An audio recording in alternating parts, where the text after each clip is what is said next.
الحمد لله وكفى والصلاة والسلام على سيد الرسل والصلاة والسلام على سيد الرسل وخاتم الأنبياء وعلى آله المجتبى وأصحابه الأتقياء ونشهد أن سيدنا وسندنا وحبيبنا وشفيعنا ومرشدنا ومولانا محمدا عبده ورسوله صلى الله تعالى عليه وعلى آله وأصحابه وأحبابه وأزواجه وذرياته وأهل بيته أجمعين وسلم تسليما كثيرا أما بعد فأعوذ بالله من الشيطان الرجيم بسم الله الرحمن الرحيم هو الذي أرسل رسوله بالهدى ودين الحق ليظهره على الدين كله وكفى بالله شهيدا محمد رسول الله والذين معه أشداء على الكفار رحماء بينهم تراهم ركعا سجدا يبتغون فضلا من الله ورضوانا سيماهم في وجوههم من أثر السجود ذلك مثلهم في التوراة ومثلهم في الإنجيل قال النبي صلى الله عليه وسلم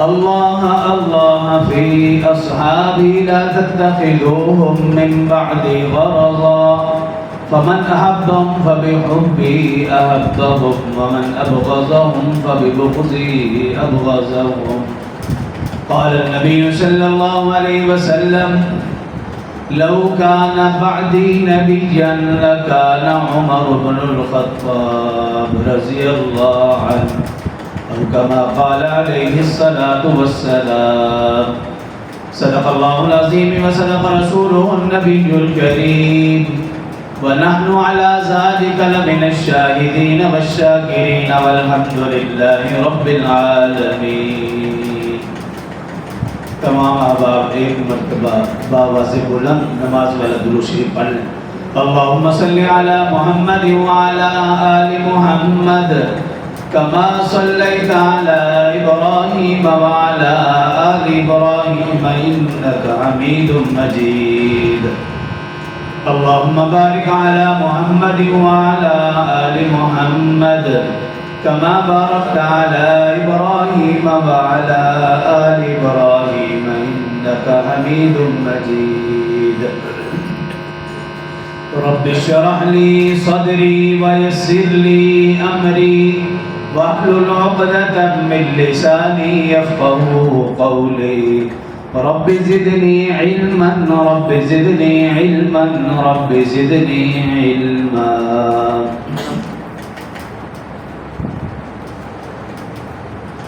آقا عمر رهبر عمر مرشد عمر مولا عمر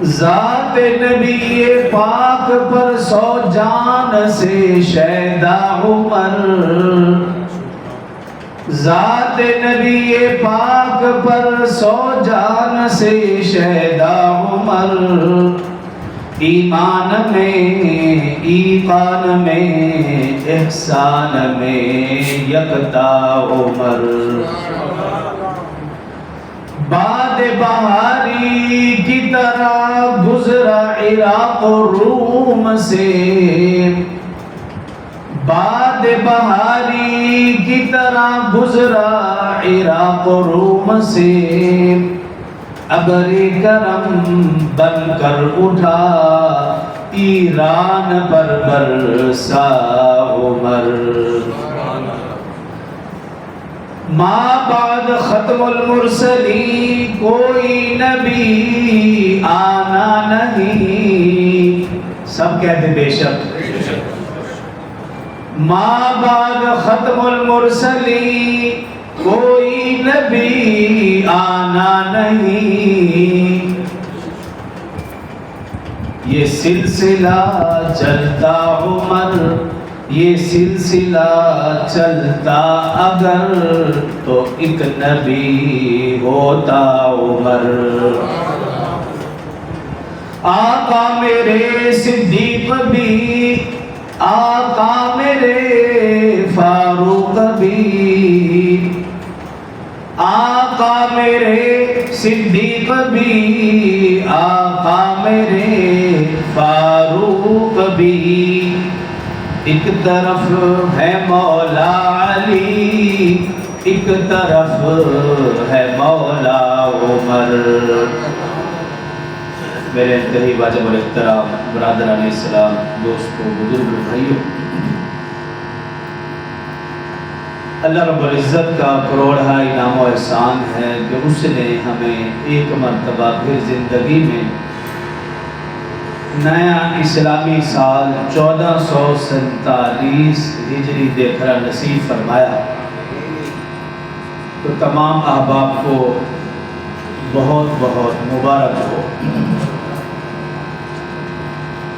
اور اللہ رب العزت سے دعا ہے کہ اللہ تعالی گزشتہ سال اور زندگی میں ہم سے جتنے بھی گناہ ہوئے اللہ ہم سب کے گناہوں کو معاف فرمائے،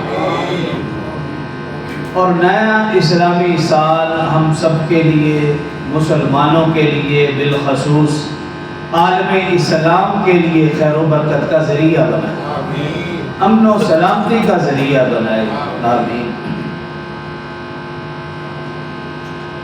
سن 23 ہجری یکم محرم الحرام، خلیفہ دوم، سسر رسول، داماد علی، فاتح عرب و عجم، امیر المؤمنین سیدنا عمر فاروق رضی اللہ عنہ، ان کا یوم شہادت۔ تو آج کے مختصر سے خطبہ میں انہی کے فضائل، مناقب اور مختصر سی شہادت عرض کروں گا۔ خطبہ میں قرآنی آیات جو تلاوت کی ہیں، سب سے پہلے اس کا ترجمہ۔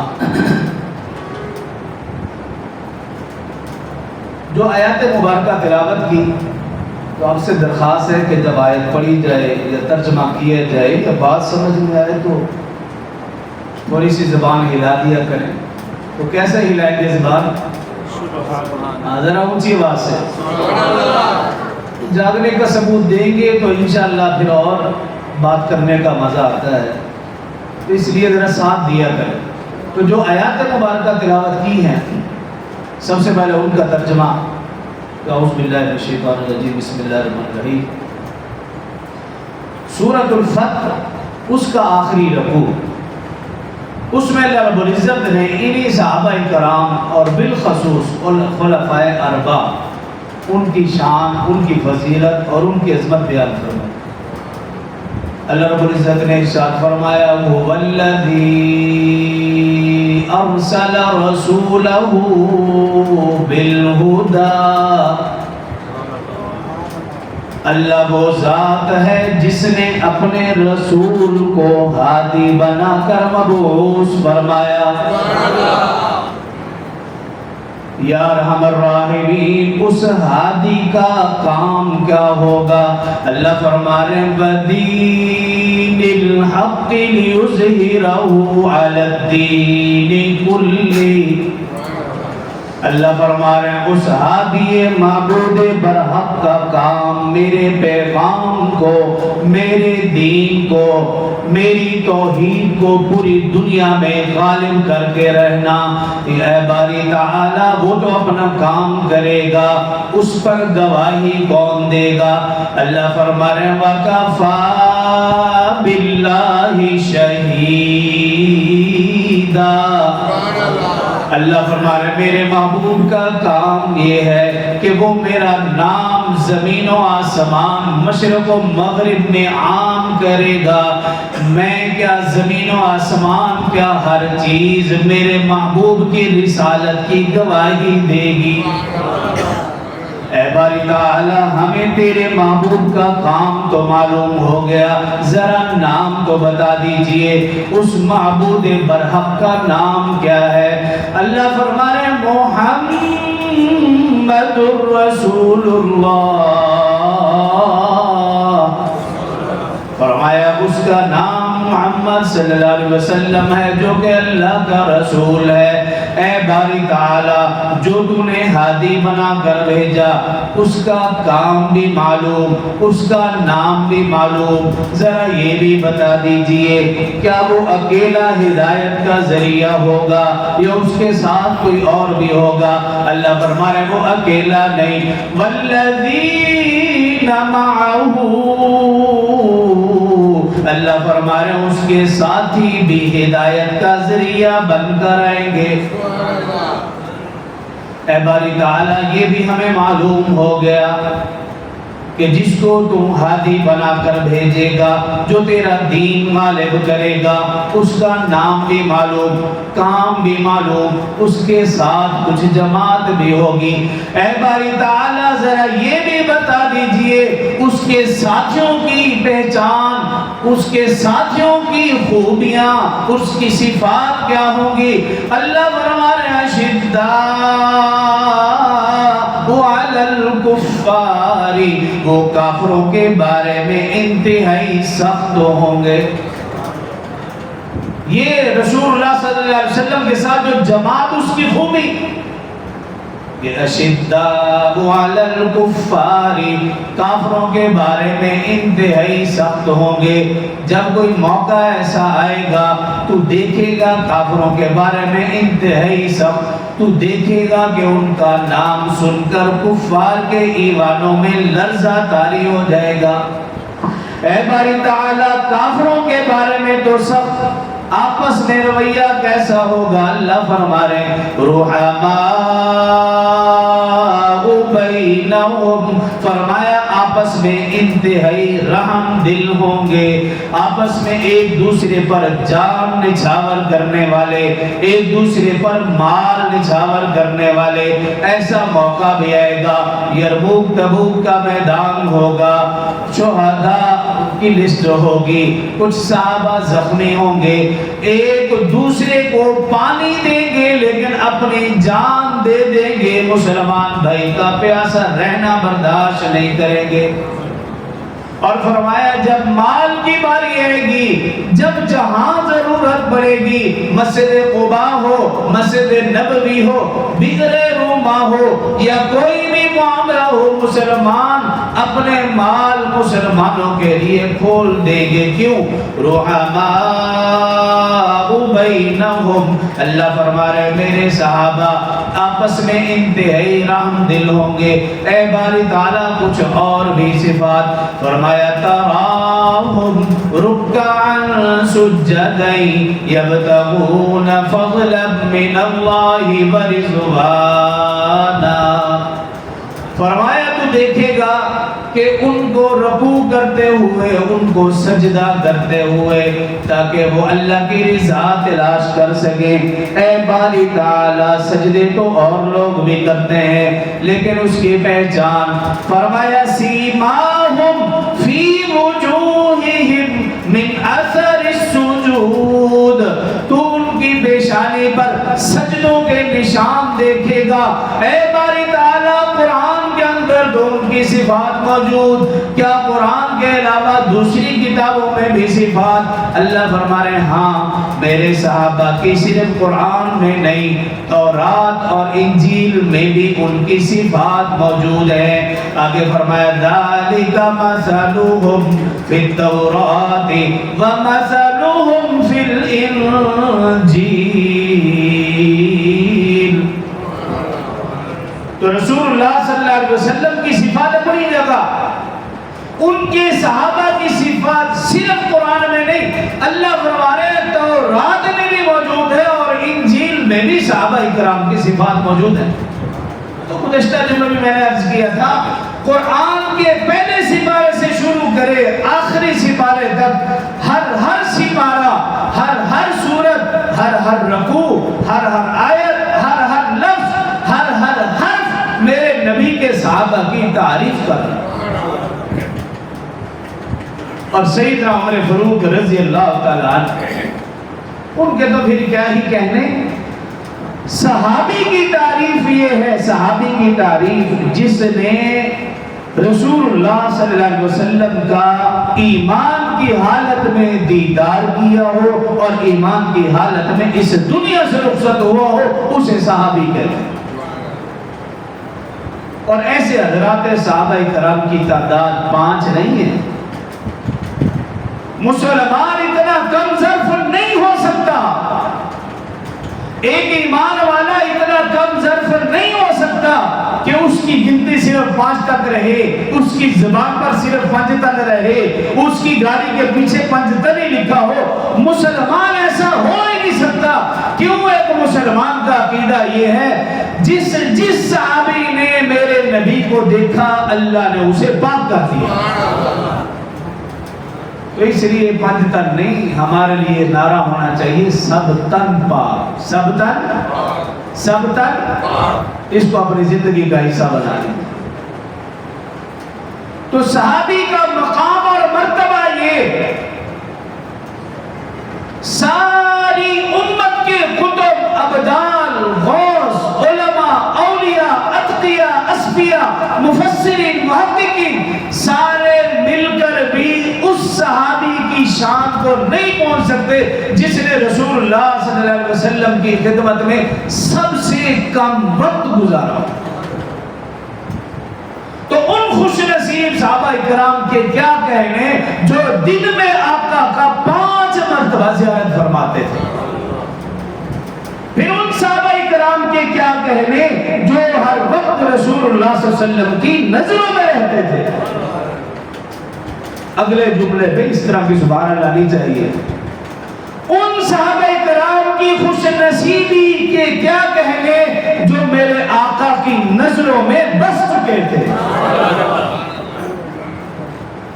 اور پھر ابو بکر و عمر رضی اللہ ان کی شان اپنی جگہ۔ ابو بکر و عمر کی شان دیکھیے، جب زندہ تھے تب بھی آقا کے ساتھ تھے، جب اس دنیا سے رخصت ہوئے تب بھی آقا کے ساتھ تھے۔ تو جس صحابی کی بات کی جائے وہ اپنی شان میں اعلیٰ ہے، بے مثل و بے مثال ہے۔ اور پھر یاد رکھیے ہمارا درود و سلام اس وقت تک قابل قبول نہیں ہے جب تک ہم رسول اللہ صلی اللہ علیہ وسلم کے ساتھ ابو بکر و عمر پر بھی درود و سلام نہ بھیجیں۔ اور پھر اس سے اگلی بات، جہاں پہ رسول اللہ صلی اللہ علیہ وسلم ابو بکر و عمر رضی اللہ عنہما آرام فرما ہیں، یہ حضرت عائشہ کا حجرہ ہے، اور جہاں کھڑے ہو کر درود و سلام پڑھا جاتا ہے وہ حضرت حفصہ رضی اللہ عنہ کا حجرہ ہے۔ درود و سلام وہ قبول ہوگا کہ حضرت حفصہ کے حجرے میں کھڑے ہوں گے اور حضرت عائشہ کے حجرے کی طرف رخ ہوگا اور پھر درود و سلام پڑھیں گے تو درود و سلام قبول ہوگا، وگرنہ درود و سلام قبول نہیں۔ تو جس طرح ابو بکر و عمر اعلیٰ ہیں، اسی طرح عائشہ اور حفصہ بھی اعلیٰ۔ اللہ پاک نے ابو بکر و عمر کو بھی نوازا، ابو بکر کی بیٹی عائشہ کو بھی نوازا، حضرت عمر کی بیٹی حفصہ کو بھی نوازا کہ دنیا کے علماء اصفیاء اتقیاء جب تک حضرت حفصہ کے حجرے میں کھڑے نہیں ہوں گے، حضرت عائشہ کے حجرے کی طرف رخ نہیں کریں گے، اللہ کسی بھی اللہ کے ولی کا بھی درود و سلام قبول نہیں کرتا۔ اور پھر اس سے اگلی بات، یہ تو انسان ہے، رسول اللہ صلی اللہ علیہ وسلم نے فرمایا روزانہ صبح 70,000 فرشتے، روزانہ شام 70,000 فرشتے میرے روضے پر حاضر ہوتے ہیں، درود و سلام پڑھتے ہیں۔ فرمایا جو فرشتہ ایک دفعہ درود و سلام پڑھ لے گا قیامت تک باری نہیں آئے گی۔ علماء اصفیاء اتقیاء جب تک حضرت حفصہ اور حضرت عائشہ کے حجرے کے پاس جا کر درود و سلام نہیں پڑھیں گے قبول نہیں۔ انسانوں کے ساتھ ساتھ فرشتوں کے لیے بھی یہی حکم ہے۔ 1.25 فرشتے، 1,40,000 فرشتے روزانہ کی بنیاد پر جب تک وہ حضرت حفصہ کے حجرے میں کھڑے نہیں ہوں گے، حضرت عائشہ کے حجرے کی طرف رخ نہیں کریں گے، تب تک ان فرشتوں کا بھی درود و سلام قبول نہیں۔ تو یہ صحابہ کرام کی شان اور مقام اور مرتبہ۔ اور حضرت عمر رضی اللہ عنہ، سید عطا اللہ شاہ بخاری رحمت اللہ تعالی علیہ، ان سے کسی نے پوچھا شاہ جی آپ سید زادہ ہیں، رسول اللہ صلی اللہ علیہ وسلم کے خاندان سے ہیں، لیکن ذرا بتائیے عمر اور علی میں فرق کیا تھا؟ سید عطا اللہ شاہ بخاری رحمہ اللہ نے فوراً برجستہ جواب دیا، کہا سنو، عمر مراد رسول ہے اور علی مرید رسول ہے۔ یہ عمر اور علی میں فرق ہے۔ کیوں؟ رسول اللہ صلی اللہ علیہ وسلم نے دعا مانگی تھی، اللہم اعز الاسلام عمر بن خطاب او عمر بن حشام، اے باری تعالی تو عمر بن خطاب یا عمر بن حشام دونوں میں سے ایک کے ذریعے اسلام کو عزت دے۔ رسول اللہ صلی اللہ علیہ وسلم نے دعا مانگی، اور رسول اللہ صلی اللہ علیہ وسلم دعا مانگے قبول نہ ہو، یہ کیسے ہو سکتا ہے؟ ادھر رسول اللہ صلی اللہ علیہ وسلم نے دعا مانگی، ادھر مشرکین مکہ نے اپنی میٹنگ بٹھا لی، دار الندوہ میں کفار جمع ہیں، اور آخری اٹل فیصلہ کرنے جا رہے کہ آج ہم نے یہ فیصلہ کرنا ہے، کوئی شخص ایسا ہمت کرے جو نعوذ باللہ محمد صلی اللہ علیہ وسلم کو قتل کر دے، تاکہ یہ روز روز کا فتنہ و فساد ختم ہو جائے۔ اس پر میٹنگ ہو رہی کہ اب دیکھتے یہ ہیں کہ کون اس بات کی ہمت کرتا ہے۔ جب مشرکین مکہ، کفار مکہ میٹنگ کر رہے، کفار کا مجمع ہے، اسی مجمع میں 27 سال کا کریل نوجوان، چوڑا چکلا سینہ، چہرے پر جاہو جلال، کھڑا ہوا، تلوار سے نیام نکالی اور کہا یہ کام میں کروں گا۔ سب کفار نے اسے داد دی اور کہنے لگے ہاں ہاں یہ کام تیرے سوا کوئی نہیں کر سکتا۔ وہ شخص مزید غصے میں آیا، جوش اسے آیا، تلوار نیام سے نکالی اور پھر آقا صلی اللہ علیہ وسلم کے دربار کی طرف چل پڑا۔ راستے میں ایک صحابی رضی اللہ عنہ ملے، دیکھا اس 27 سالہ کریل نوجوان جس کو لوگ عمر کے نام سے جانتے ہیں، آج غصے میں ہے، تلوار نیام سے نکال رکھی ہے۔ پوچھا بھی خیر ہے؟ کہاں آج میں روز کا فتنہ فساد یعنی نعوذ باللہ محمد صلی اللہ علیہ وسلم کا سر قلم کرنے جا رہا ہوں۔ وہ صحابی رسول تھے، عمر نہیں جانتا تھا کہ یہ بھی صحابی ہے۔ کہاں پہلے اپنے گھر کی خبر لو، تیرے گھر میں تیرے بہنوئی اور تیری بہن وہ بھی کلمہ پڑھ چکے ہیں، اپنے آباء و اجداد کا دین چھوڑ کر وہ بھی مسلمان ہو چکے ہیں۔ جب یہ سننا تھا عمر کا غصہ مزید بڑھ گیا، فوراً اپنے بہن کے گھر کی طرف گئے اور جب پہنچے کیا دیکھتے ہیں کہ اندر سے قرآن پڑھنے کی آواز آ رہی ہے۔ غصہ مزید بڑھ گیا، بس دروازے پر دستک دی، آپ کی بہن نے سنا، سمجھ گئی کہ یہ جوشیلا اور وسیلہ انداز عمر کے کے سوا کسی اور کا نہیں. فوراً حضرت خباب رضی اللہ عنہ جو قرآن پڑھا رہے تھے انہیں چھپا دیا, اور حضرت سعید رضی اللہ عنہ جو حضرت عمر کی بہنوئی, اور حضرت فاطمہ رضی اللہ عنہ جو حضرت عمر کی بہن ہیں, انہوں نے دروازہ کھولا. دروازہ کھلنا تھا, عمر فوراً اپنے بہنوئی حضرت سعید رضی اللہ عنہ کی طرف بڑھے اور انہیں مارا, اتنا مارا کہ وہ بے ہوش ہو کر گر پڑے. پھر اپنی بہن کی طرف بڑھے, انہیں تھپڑ مارا, ان کے ناک سے خون جاری ہو گیا.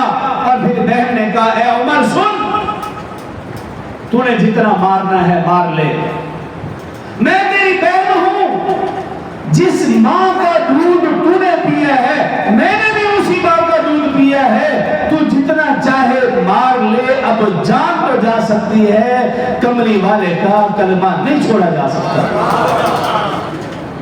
تو جان لینا چاہتا ہے لے لے. جب عمر نے اپنی بہن کے چہرے پر خون دیکھا, آخر بھائی تھا, نرم ہو گیا, کہنے لگا ہے بہن مجھے بھی بتاؤ تم کیا پڑھ رہے تھے. بہن نے کہا بھی نہیں, یہ مقدس کتاب ہے, پاک ذات کی طرف سے یہ کتاب اتری ہے اور پاک دل پر اتری ہے, اس کے لیے پاک ہونا شرط ہے, تو اس کو نہیں پڑھ سکتا جب تک کہ تو اپنے آپ کو پاک نہ کر لے. بہن نے پانی کا انتظام کیا, حضرت عمر رضی اللہ عنہ غسل کر رہے, ادھر بہن نے وضو کیا, مصلی بچھایا اور سجدہ ریز ہو گئی, دعا کرنے لگی ہے باری تعالیٰ میں نے اپنے بھائی کے جسم کو پاک کر دیا ہے, تو اس کے دل کو پاک کر. حضرت عمر رضی اللہ عنہ باہر تشریف لائے اور کہا کہ بتائیے وہ کیا کلام ہے. عمر قرآن نہیں جانتا تھا, بہن قرآن پڑھی تھی, انہوں نے قرآن کو کھولا, 16واں سپارہ سورہ طٰہٰ نکالی, طٰہٰ ما انزلنا علیک القرآن لتشقى, قرآن کی تلاوت شروع کر دی.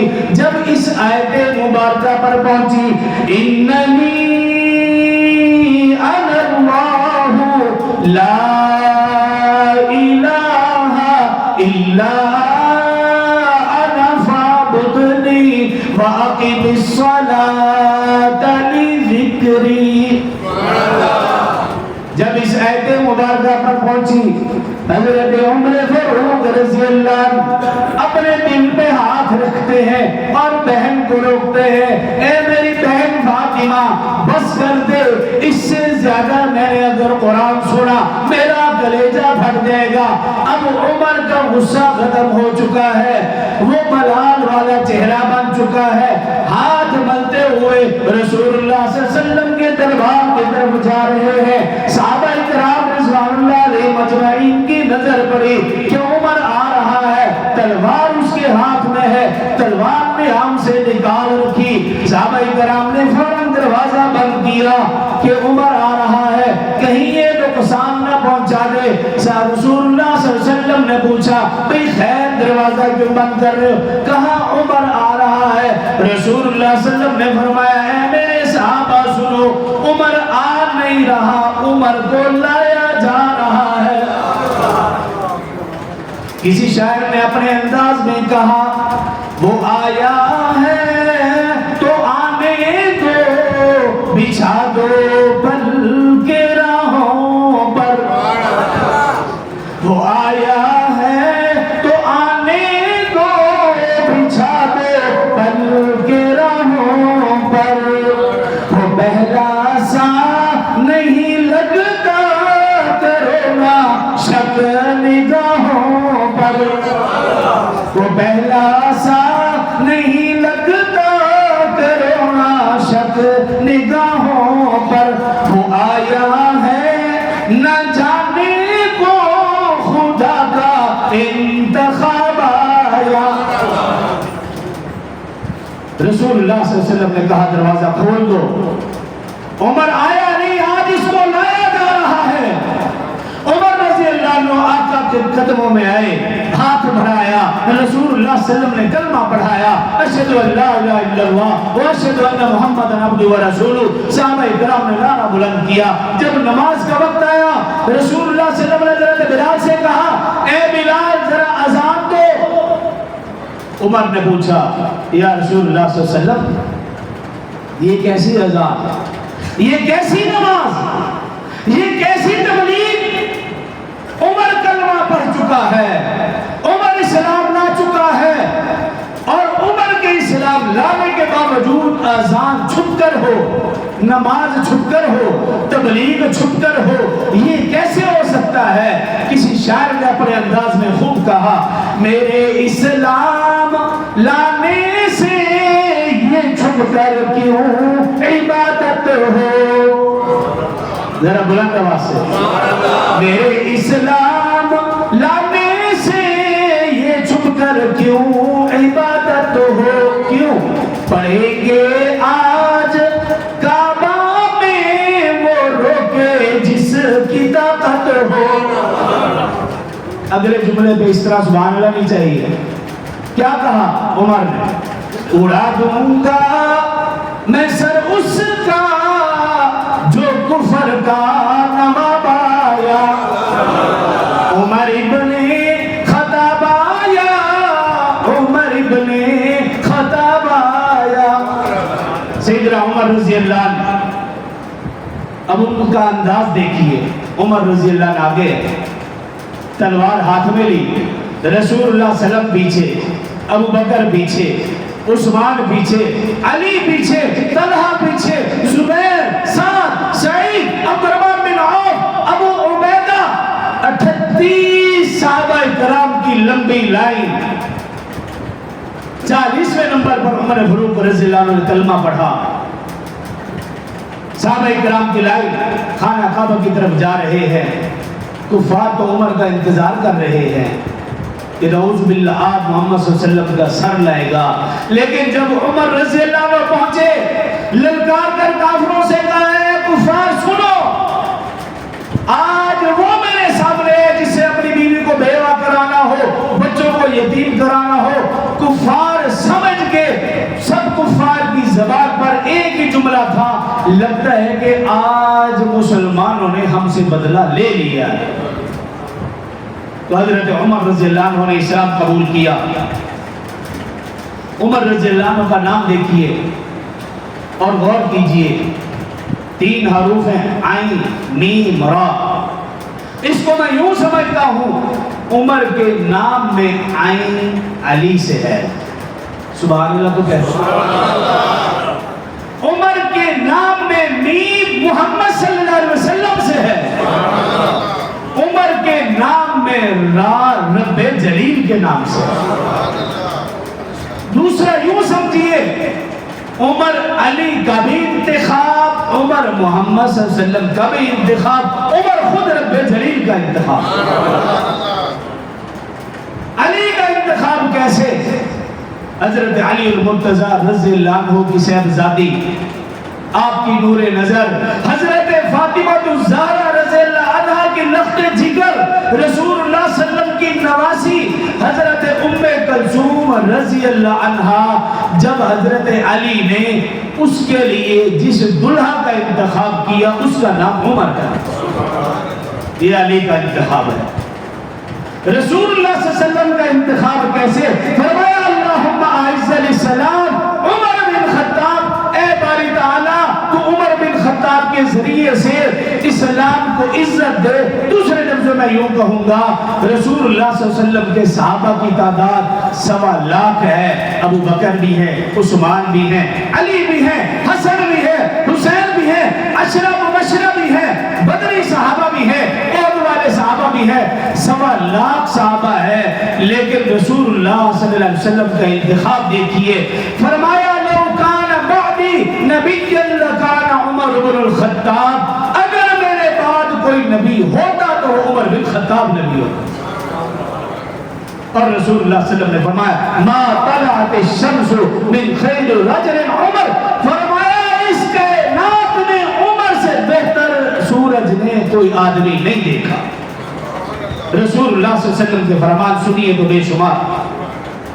اسی طرح فرمایا رسول اللہ صلی اللہ علیہ وسلم نے کہ میرے عمر کو دیکھ کر شیطان، چاہے وہ انسانوں میں سے ہو یا جنوں میں سے ہو، وہ اپنا راستہ ہی بدل لے گا. آج بھی آپ دیکھ لیجئے کہ آپ عمر کا نام لیں، سامنے والے شخص کے چہرے کے اثرات بتا دیں گے یہ انسان ہے یا یہ شیطان ہے۔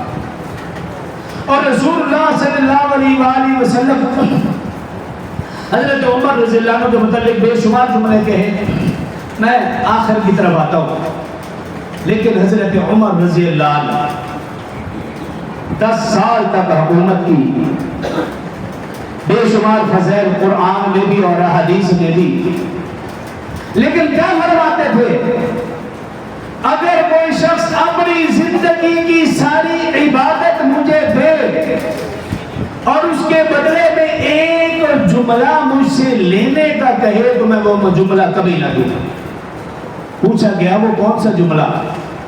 تو حضرت عمر رضی اللہ عنہ کیا فرماتے ہیں کہ ایک مرتبہ میں عمرے کی غرض سے جا رہا تھا مدینہ سے مکہ، رسول اللہ صلی اللہ علیہ وسلم کو معلوم ہوا آپ مجھے خود مدینہ سے باہر چھوڑنے کے لیے تشریف لائے۔ جب مجھے رخصت کرنے لگے رسول اللہ صلی اللہ علیہ وسلم نے فرمایا یا عمر یا اخی، اے عمر، اے میرے بھائی۔ عمر فرماتے ہیں یہ جملہ ہی میری عزت کے لیے کافی تھا، میری نوازش کے لیے کافی تھا، میری حوصلہ افزائی کے لیے کافی تھا، لیکن فرمایا جب اگلا جملہ کہا تو پھر میرے اعزازات کی انتہا ہو گئی۔ فرمایا لا تنسانا واشرکنا فی دعائک، اے عمر تو عمرے پہ جا رہا ہے لیکن مجھ محمد کو عمرے کے سارے معاملات میں اپنی دعاؤں میں یاد رکھنا۔ اے عمر جب تو کعبے پر نظر پڑے دعا کرے تو محمد کو بھی دعا میں یاد رکھنا۔ اے عمر جب تو کعبہ کی چوکھٹ پکڑے دعا کرے مجھ محمد کو بھی یاد رکھنا۔ اے عمر جب تو زمزم پیے دعا کرے، صفا مروہ کی سعی کرے دعا کرے، ہر موقع پر آقا صلی اللہ علیہ وسلم عمر سے کہہ رہے ہیں لا تنسانا واشرکنا فی دعائک، اپنی دعاؤں میں مجھے بھی یاد رکھنا۔ عمر رضی اللہ عنہ فرماتے تھے اگر کوئی شخص ساری زندگی کی عبادت مجھے دے یہ جملہ مجھ سے لینے کا کہے تو میں یہ جملہ نہ دوں۔ ایسا اعزاز۔ اور حضرت عمر رضی اللہ عنہ نے سن 23 ہجری ذی الحج کا مہینہ تھا، حج کے لیے تشریف لے گئے، کھلے آسمان کے نیچے آرام فرمایا ہے، رات کا وقت ہے، ستاروں پر نظر پڑی، چاند کو دیکھا اور پھر کہنے لگے اے چاند، اے عمر تیری عمر اس چاند کی طرح ہے۔ نظر چاند پہ پڑی، اے عمر تیری عمر اس چاند کی طرح ہے، جس طرح یہ چاند پہلے دن کا تھوڑا، دوسرے دن میں اور زیادہ، تیسرے دن میں اور، 14ویں کا چاند اپنے شباب کو پھر کم ہونا شروع ہوا یہاں تک کہ ختم ہو جاتا ہے۔ کہنے لگا اے عمر تو بچہ تھا، پھر جوان ہوا، پھر تو آقا کے قدموں میں آیا، پھر تو بادشاہ بنا، حکمران بنا، 22 لاکھ مربع کلومیٹر پر تو نے حکومت کی، آج تو اس چاند کے ختم ہونے کی طرح بوڑھا ہو چکا ہے، کمزور ہو چکا ہے، اے عمر تیری عمر اس چاند کی طرح ہے۔ یہ کہنے کے بعد اٹھے، خانہ کعبہ کا غلاف پکڑا اور پھر یوں دعا کی اللہم انی اسألک شہادتا فی سبیلک واجعل فی موتی بلد حبیبک محمد صلی اللہ علیہ وسلم۔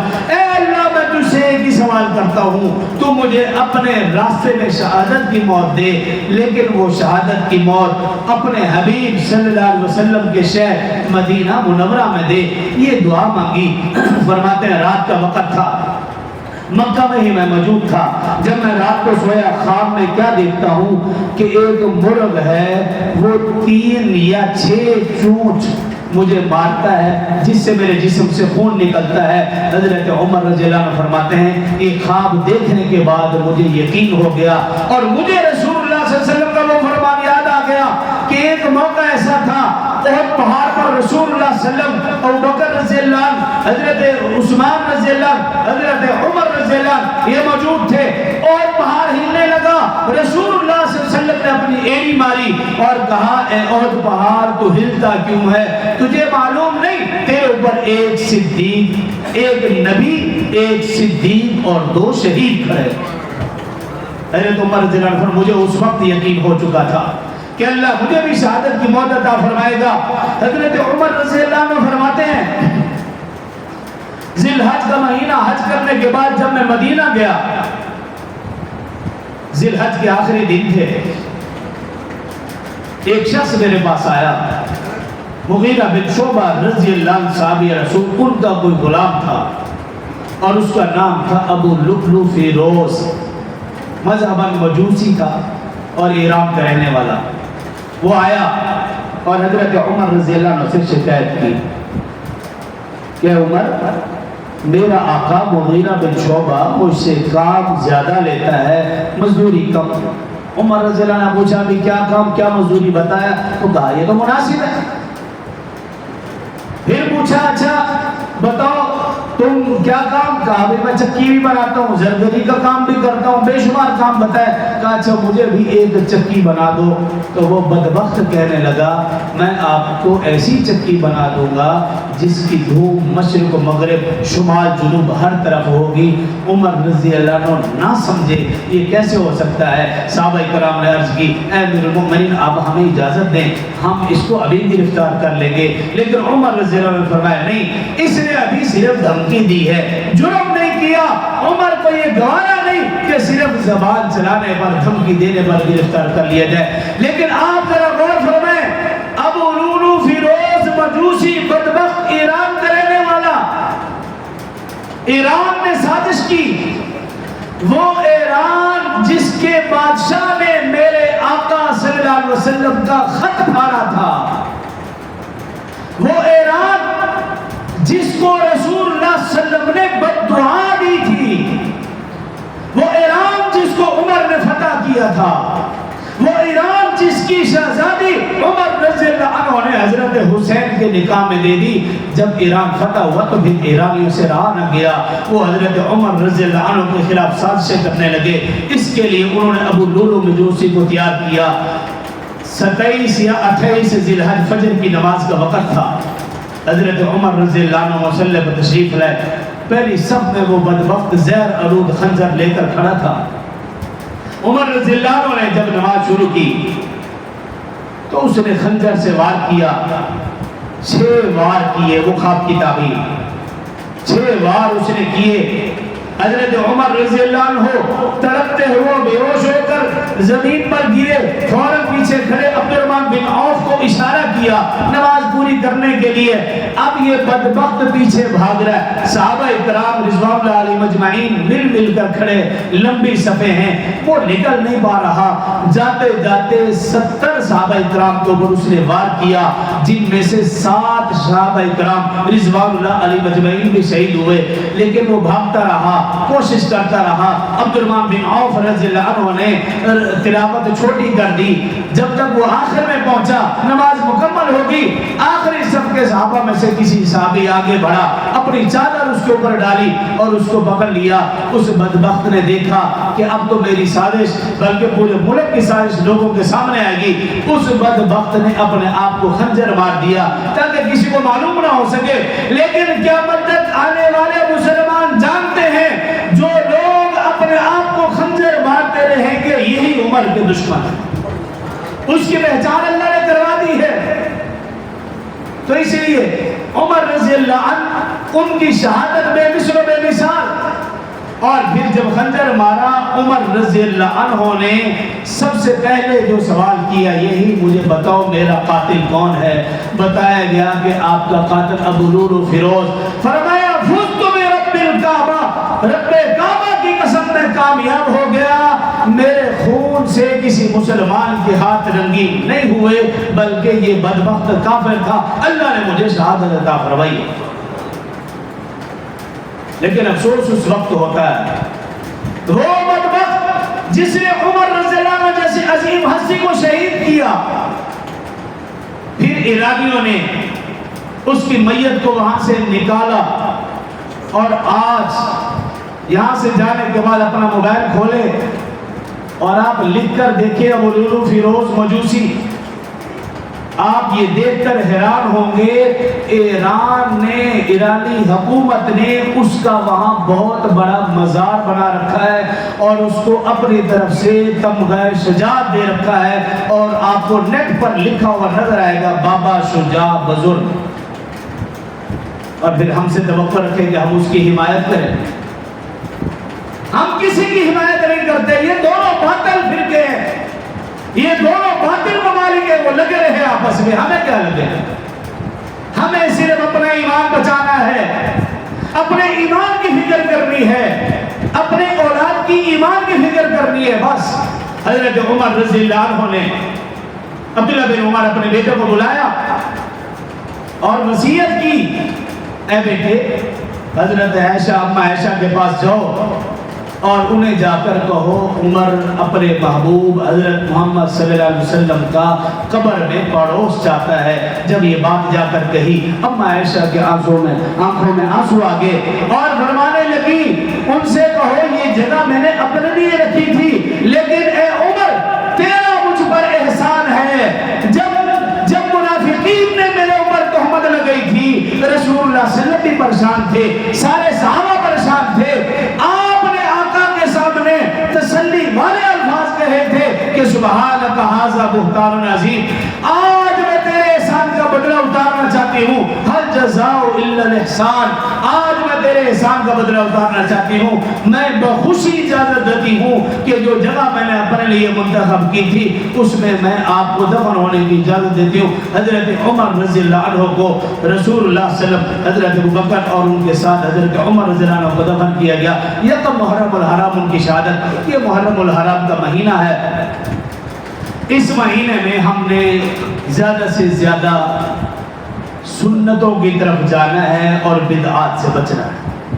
یہ جتنا فضیلت والا مہینہ ہے اتنا ہمیں محتاط رویہ اختیار کرنا ہوگا، اپنے لباس میں بھی محتاط رہیں، اپنی پہچان اپنی شناخت مت بھولیے، کسی کو دیکھ کر اپنے گال لال نہ کریں، اپنا لباس نہ بدلیں، جو آقا صلی اللہ علیہ وسلم اللہ کے رسول کا صحابہ کا پسندیدہ لباس ہے وہی استعمال فرمائیں۔ اور اس کے ساتھ ساتھ آخری بات، حضرت مفتی شفیع صاحب رحمۃ اللہ تعالی علیہ، انہوں نے اپنی کتاب جواہر الفقہ میں لکھا، بزرگوں کا عمل ہے، قرآن و سنت میں نہیں ہے، لکھا کہ اگر کوئی شخص یکم محرم الحرام والے دن 113 مرتبہ بسم اللہ الرحمن الرحیم کسی کاغذ پر لکھ کر اپنے پاس رکھ لے، فرماتے ہیں کہ وہ پورا سال ہر قسم کی آفات و بلیات اور مصائب سے محفوظ رہے گا۔ یہ ایک مجرب عمل ہے، حضرت مفتی شفیع صاحب رحمہ اللہ نے لکھا۔ اور اس کے ساتھ ساتھ یہ بھی کہ ہم 2 رکعت صلاۃ التوبہ کے پڑھ کے گزشتہ سال زندگی میں جتنے بھی گناہ ہوئے معافی، 2 رکعت صلاۃ الحاجہ پڑھ کے اگلا سال بقیہ زندگی خیر و برکت اپنے لیے، ملک کے لیے، تمام مسلمانوں کے لیے، جو کہا سنا اللہ سمجھنے عمل کو توفیق دے۔